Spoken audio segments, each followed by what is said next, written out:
Abiding है जो federal government के लिए हैं, और सिमिलरली कुछ अबाइडिंग जो है वो स्टेट्स के लिए हैं। जिस तरीके से जो रिट ऑफ हेबियस कॉर्पस है उसको सस्पेंड नहीं कर सकती फेडरल गवर्नमेंट, इसी तरह कुछ ऑब्लिगेशंस हैं जो कि स्टेट्स के लिए हैं। फॉर एग्जांपल, कोई भी स्टेट किसी दूसरी फॉरेन कंट्री के साथ कोई भी ट्रीटी साइन नहीं कर सकती। जो भी ट्रीटी साइन करनी होगी वो फेडरल गवर्नमेंट करेगी, कोई भी स्टेट जो है वो ट्रीटी साइन नहीं कर सकती। इसके बाद जो है कॉइनेज का जो निज़ाम है, ये सिस्टम जो है ये फेडरल गवर्नमेंट के पास है, स्टेट का इसके साथ कोई लेना देना नहीं है। उसके बाद जो स्टेट्स हैं वो कोई भी आर्मी रेज नहीं कर सकती, और ये जो स्टेट्स, ये जो आर्मीज की रेज है, ये सिर्फ और सिर्फ मेंटेन करना ये सिर्फ सेंट्रल गवर्नमेंट का काम है। और इसी तरह कोई भी ट्रीटी साइन नहीं कर सकती, कोई भी फॉरेन जो है वो ट्रेड नहीं कर सकती state without the consent of central government किसी दूसरी कंट्री के साथ। इसके बाद एक और चीज देखें, जो basically founder of the constitution थे, कॉन्स्टिट्यूशन ऑफ अमेरिका, जिनको father of constitution of America कहा जाता है, उनका जो वो चाहते थे कि जो ऑटोनोमस बॉडीज हैं, जो स्टेट्स हैं, वो ज्यादा स्ट्रांग हो as compare to the centre. इसकी वजह से उन्होंने बहुत सारी जो अथॉरिटीज हैं वो वेस्ट की हैं स्टेट्स के पास as compare to the central government. यहाँ पे देखें, जो tenth amendment of the constitution है, ये प्रोवाइड करता है वो पावर्स जो कि ना तो सेंटर के पास हो और ना तो सेंटर स्टेट्स के पास हो। तो ये जो रेजिड्यूरी पावर्स हैं ये वेस्ट करती हैं पीपल्स में, और definitely peoples of the states. और इसका मतलब है कि ये जो अमेरिका का कॉन्स्टिट्यूशन है, इसमें जो पावर्स सेंट्रल गवर्नमेंट के पास हैं ये लिमिटेड और स्पेसिफाइड हैं। ओके जी, इसके बाद हमारे पास है अमेरिकन जो स्टेटस है स्टेट्स का इन अमेरिकन कॉन्स्टिट्यूशन, वो हम डिस्कस करेंगे। अब स्टेटस क्या है, देखिए हमें पता है कि जो 13 स्टेट्स थी, ये सॉवरेन स्टेट्स थी जिन्होंने मिलकर एक फेडरेशन बनाई थी, और इन्होंने अपनी सारी की सारी सॉवरेनिटी जो है वो नहीं सेंड की थी, बल्कि इन्होंने कुछ अपनी सॉवरेनिटी, लिमिटेड सॉवरेनिटी शेयर की थी फेडरेशन के साथ। उसके बाद ये है कि जो हमारे पास ये जो फेडरल स्टेट्स थी, ये जो स्टेट्स थी अमेरिका की, ये टोटली सरेंडर नहीं करती फेडरल को, बल्कि ये कुछ सिचुएशन में, कुछ केसेस में सरेंडर करती हैं अमेरिका की सेंट्रल गवर्नमेंट को। और इसी तरह जो फादर ऑफ द कॉन्स्टिट्यूशन है, उन्होंने इस जो कॉन्स्टिट्यूशन है इसको स्ट्रांग बनाने के लिए जो स्टेट्स हैं इनको ज्यादा स्ट्रांग बनाया है। उसके बाद है जी द सेंटर ओनली, जो सेंटर है वो सिर्फ और सिर्फ वो पावर्स, उन पावर्स को यूटिलाइज कर सकता है जो कि अमेरिकन कॉन्स्टिट्यूशन उन्हें देता है। इसके अलावा कोई भी पावर जो है वो सेंटर यूटिलाइज नहीं कर सकता। उसके बाद देखिए एक और चीज यहाँ पे डिस्क्राइब कर ली गई है कि जो अमेरिका के कॉन्स्टिट्यूशन फादर है, उसने जो स्ट्रेंथन करने के लिए जो स्टेट्स हैं इनकी अथॉरिटी को ज्यादा स्ट्रॉन्ग करने के लिए कुछ ऑब्लिगेशंस बनाई हैं, कुछ लिमिटेशंस रखी हैं, और कुछ रिस्पॉन्सिबिलिटीज आयद की हैं सेंट्रल गवर्नमेंट पे। और उनमें से कुछ सम ऑफ द रिस्पॉन्सिबिलिटीज उनमें क्या है, उनमें से सबसे पहली रिस्पॉन्सिबिलिटी क्या है, रिस्पेक्ट ऑफ टेरिटोरियल इंटीग्रिटी। देखिए जैसा कि हमें पता है कि हर स्टेट्स की एक फिक्स जो है वो टेरिटरी होती है।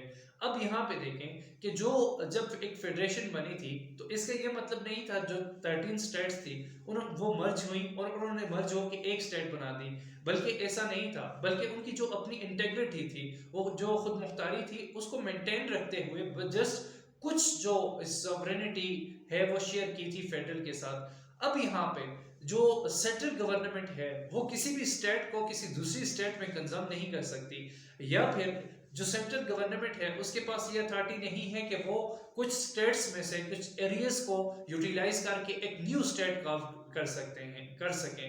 तो ये भी किसी अमेरिका की जो सेंट्रल गवर्नमेंट है इसके पास नहीं है। अलबत्ता एक न्यू स्टेट बन सकती है by the in accordance with the legislature of that state. अगर उस स्टेट की जो लेजिस्लेटिव असेंबली है वो ये चीज जो है वो पास करती है कि इस स्टेट में एक और स्टेट बननी चाहिए, तब जाके एक न्यू स्टेट बन सकती है, एक टेरिटरी डिवाइड हो सकती है। इसके अलावा जो सेंट्रल गवर्नमेंट है उसके पास ये इख्तियारात नहीं है कि वो किसी भी स्टेट की टेरिटरी या इंटीग्रिटी को नुकसान पहुंचाए। उसके बाद है guarantee of Republican form of government. का जो कॉन्स्टिट्यूशन है इसमें बेसिकली रिपब्लिकन का वर्ड यूज नहीं हुआ, ये कन्वेंशंस के थ्रू इंस्टॉल हुआ इसमें। अब यहाँ पे जो अमेरिका का कॉन्स्टिट्यूशन है इसमें नहीं है, लेकिन जो सेंट्रल गवर्नमेंट है उसकी ये रिस्पॉन्सिबिलिटी है वो जो तमाम स्टेट्स हैं अमेरिका की उसमें रिपब्लिकन फॉर्म ऑफ गवर्नमेंट जो है वो प्रिवेल हो।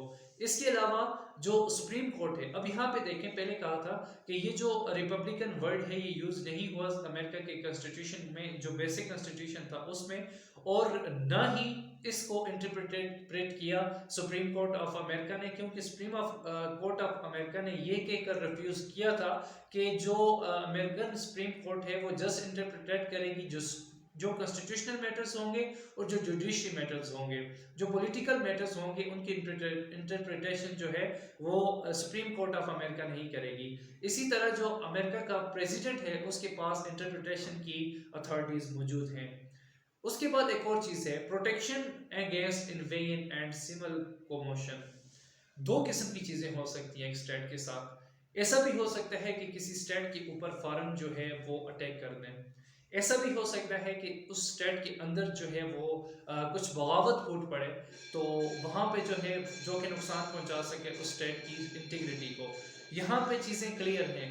In case of foreign invasion जो प्रेसिडेंट है, जो सेंट्रल गवर्नमेंट है, वो डायरेक्ट इंटरवीन करेगी, क्योंकि जो डिफेंस है उस स्टेट का, ये रिस्पॉन्सिबिलिटी है किसकी, सेंट्रल गवर्नमेंट की। तो विदाउट एनी हेजिटेशन या विदाउट एनी इंफॉर्मेशन या विदाउट एनी वहाँ पे परमिशन जो सेंट्रल गवर्नमेंट है वो वहाँ पे इंटर होगी और उसका डिफेंस करेगी।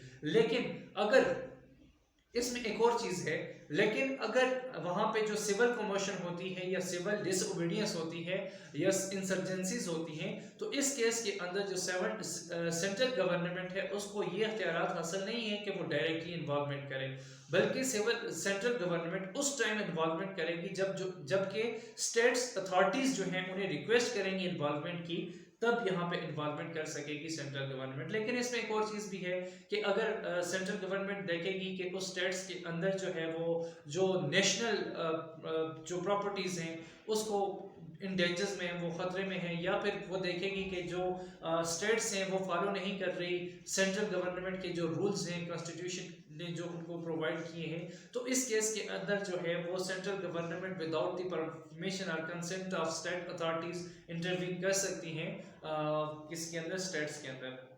उसके बाद एक और चीज़ है कि इसी तरह कुछ ऑब्लिगेशंस हैं जो यहाँ पे कुछ फ़राइज़ हैं जो स्टेट्स के हैं टुवर्ड सेंट्रल गवर्नमेंट। उनमें ये हैं कि जो स्टेट्स हैं वो इलेक्शन करवाएंगी किसके, जो official office members of official members होंगे फेडरल गवर्नमेंट के, और यहाँ पे इसका जो तरीकाकार है वो कॉन्स्टिट्यूशन में वज़ा नहीं हुआ। और इसके बाद जो लेजिस्लेटिव रिलेशन है स्टेट्स की अपनी, तो वो जो इलेक्शन होंगे वो जो लेजिस्लेटिव के अपने कवानीन होंगे स्टेट के, उसके तहत जो हैं वो इलेक्शंस होंगे। इसके अलावा जो सेनेट है उसके लिए सेनेट की सीट्स हैं जो हर स्टेट को मुयसर हैं, उसके लिए डायरेक्ट इलेक्शंस होंगे।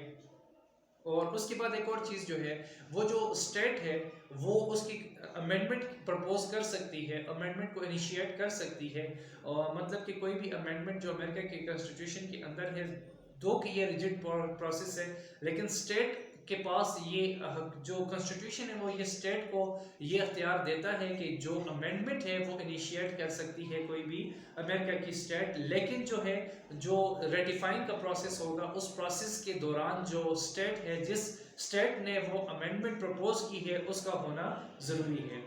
Thank you. यही चीज़ें थी हमारे पास आज के लिए डिस्कस करने के लिए। मज़ीद अमेरिका के कॉन्स्टिट्यूशन के बारे में हम डिस्कस करेंगे हमारी अपनी नेक्स्ट वीडियोज़ में, और हमें मोटिवेट करने के लिए हमारा चैनल